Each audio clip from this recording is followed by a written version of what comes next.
Stuff that other people pay you for, and just rent where you live and be mobile. How much you earn is a limiting belief. How you keep it, where you keep it is a limiting belief.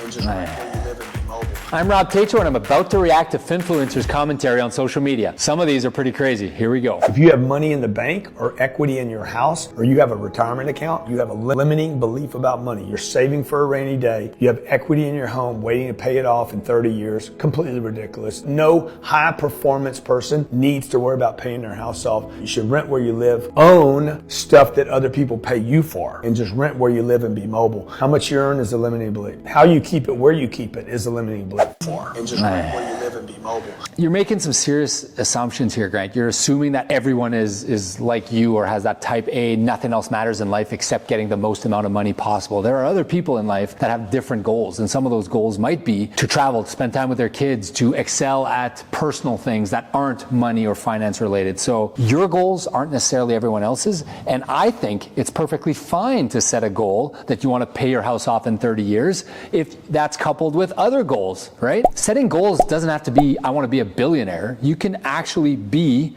very successful, very happy without being a billionaire, right? It's okay if you're at home, you're saving your 5-10% every paycheck or 15%, and that's squirreling away, and a bit of it's going to your retirement, and a bit of it's going to pay down the debt, and a bit of it's going to a rainy day fund. That is fine, that is totally acceptable, and that is how successful people who build goals are happy. Let's be happy in life, right?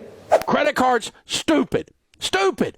Student loans, stupid. Car payments, stupid on steroids. Borrowing money on your house to put granite countertops in. Somebody ought to smack you. That's stupid. It's stupid. You have to stop and think again. It's because you're killing yourself. You make enough money to retire a millionaire or a multimillionaire. You make enough money that your kids ought to have a college fund fully funded and they can go to school without being part of the freaking student loan crisis. But by God, you had to have a bass boat so you're $32,000 in debt because those fish were outrunning you. God, think! Oh, Dave Ramsey, high energy, but I disagree with his advice. Now, I do agree that leveraging your house to put in the fancy countertops or the fancy fishing boat might not necessarily be the best idea, not great for financial planning. But hey, I had a ton of student loans. I've had a credit card my whole life. Those have been key to foundation of building my wealth over time. I would not have been able to afford law school, my MBA, and my PhD if I didn't have student loans. And most Canadians and Americans can't do it. Now, Bank of Mom and Dad can help a little bit from time to time, but there's nothing wrong with a student loan with a proper plan to pay it down. Credit cards are stupid if you don't pay them down and if you indebt yourself with them. If you're responsible and you pay it off every month and you control your expenses, it's a great way, 1, to understand credit, 2, to build credit, and 3, to set yourself up to succeed later on in life. Not everyone can just live completely paycheck to paycheck, and that's not necessarily healthy for everyone. Some healthy debt to get further ahead in life when you're younger, provided you pay it down, is a good way to learn about debt and credit scores. Here's why it makes no sense to keep your cash in a bank. So unless you have cash in the bank for an emergency fund or a short-term savings goal, meaning any savings goal less than 5 years, keeping your cash in the bank is absolutely not worth it. Here's why. If you put your money in a savings account, the bank is going to lend out your money at a 6% interest rate, and they're going to give you back 1%, meaning the bank is going to keep 5% and only give you 1%. That's not a fair trade in my book. But if you borrow that same money from the bank at a 6% interest rate and you go out and buy real estate with that money, you can make anywhere between 15 to 20% on that money, and you keep the difference instead of the bank. That means that you keep that 9 to 14% instead of the bank. You can't save your way to freedom. You got to use the bank's money to make more money.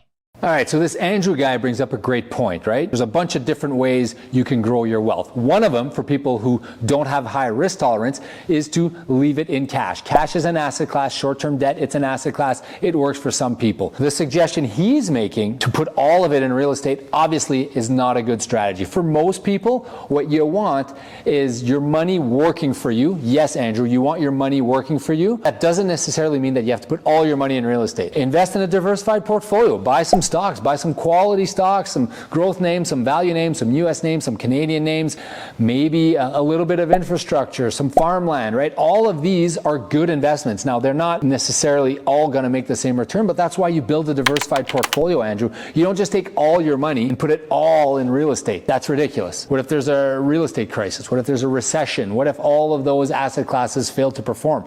You want diversification.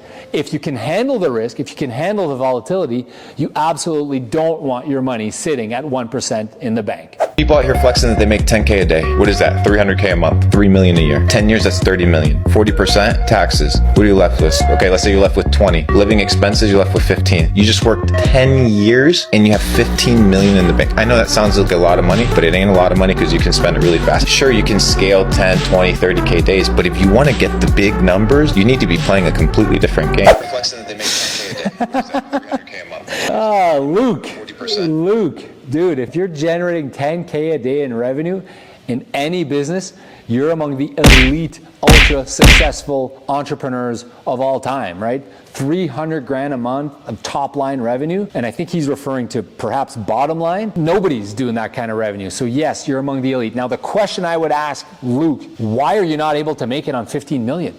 Do you not have a great diversified portfolio? Is your money not working for you? $15 million is a ton of money for you to set yourself up permanently for yourself, for your kids, set up a trust, have a plan in place so that there's money for the next multiple generations. If you're making 10K a day, you've done it. Congrats. I don't care what Luke says, you've done it.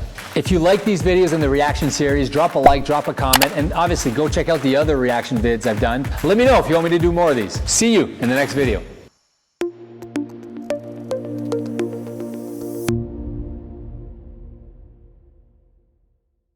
$10K a day is not enough. Come on, dude.